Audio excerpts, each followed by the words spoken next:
Bonjour à tous. Il a 32 ans, il a fait HEC et l'ENA, un parcours normal pour qui veut faire carrière en politique, sauf que c'est au service de la normalisation du Front National qu'il a mis ce bagage. Il est vice-président du FN et il vient d'échouer à conquérir la mairie de Forbach. Florian Philippot, bonjour. Bonjour. Depuis 2 jours, le Front National est extrêmement virulent contre la nomination de Manuel Valls. Pourquoi? Il vous fait peur?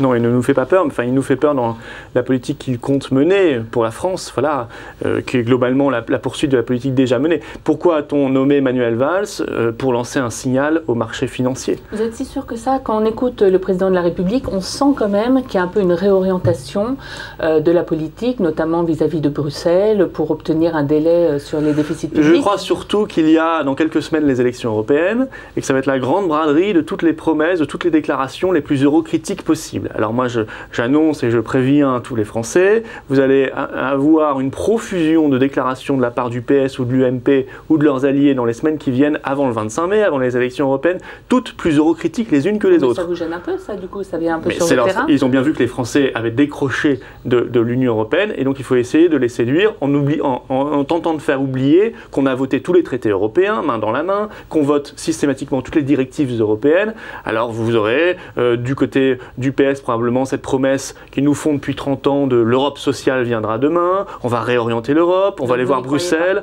voilà, et du côté de l'UMP, on va beaucoup nous parler de la nation, de la patrie, de la souveraineté, etc. etc.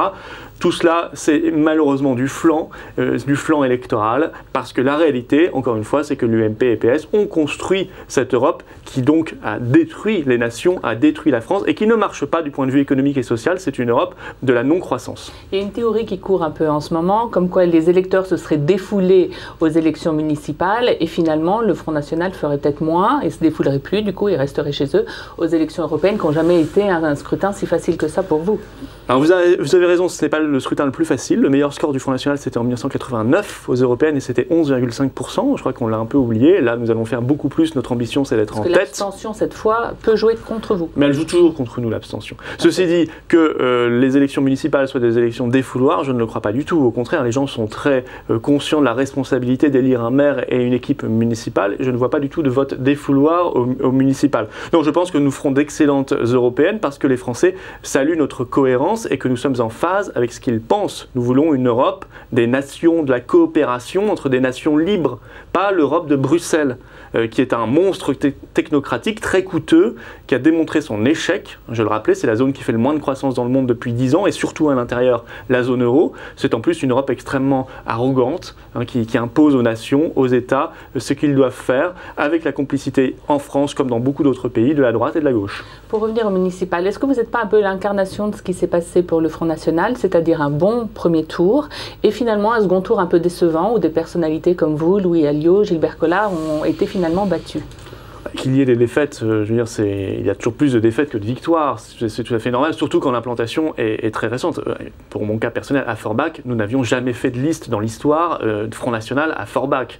Donc évidemment, y arriver du premier coup, ça aurait été une très très bonne nouvelle, mais ça aurait été compliqué, d'autant que nous avions 18 points de retard aux législatives en 2012 dans la ville par rapport au Parti Socialiste. Donc c'était un beau défi. Malgré tout, nous avons fait un très beau score et l'UMP a totalement disparu là-bas de l'opposition. Ils n'ont même pas de conseillers municipaux. À propos de l'UMP, il y a un résultat qui est quand même intéressant. Dans beaucoup de villes, quand le Front National s'est maintenu, une bonne partie des électeurs du second tour ont été se mettre sur le candidat UMP pour faire battre le PS. À peu près un tiers de vos électeurs du premier tour, au second tour, ont choisi de faire battre le PS en s'alliant avec l'UMP.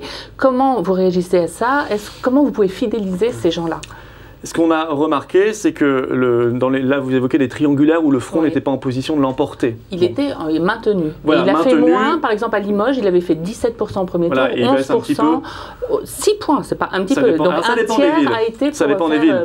Donc votre électorat, il n'est pas si UMPS que ça. Il privilégie la sanction du PS, en l'occurrence, plutôt qu'un bloc UMPS. Ça dépend des villes. Par exemple, à Nice, au second tour, nous avons gagné au contraire 5 points. Dans d'autres villes, le recul a été était très léger, de 1 ou 2 points. Et ça, ce sont les villes où nous n'avons pas la possibilité de l'emporter. Les électeurs ont vu le résultat du premier tour, mais malgré tout, beaucoup plus qu'auparavant, parce que les élections municipales sont des élections qui siphonnent au second tour. Nous nous sommes maintenus au second tour. Nos scores, oui, parfois ont un peu baissé, mais beaucoup moins qu'avant. Ce qui démontre que c'est un vote d'adhésion, ce qui démontre que justement, cette mécanique du vote utile marche beaucoup moins bien au profit de l'UMP ou du Parti socialiste, qui nous a permis d'ailleurs d'avoir dans ces villes-là aussi des élus municipaux. Et au total, nous avons plus de 1500 conseillers municipaux sur toute la France, ce qui est un record, avec une grande nouveauté qui vraiment se distingue de toutes les périodes précédentes, c'est que nous sommes présents sur l'ensemble du territoire national, l'Ouest y compris, l'Île-de-France, nous avons même une commune. On va regarder de près sur la gestion de ces villes.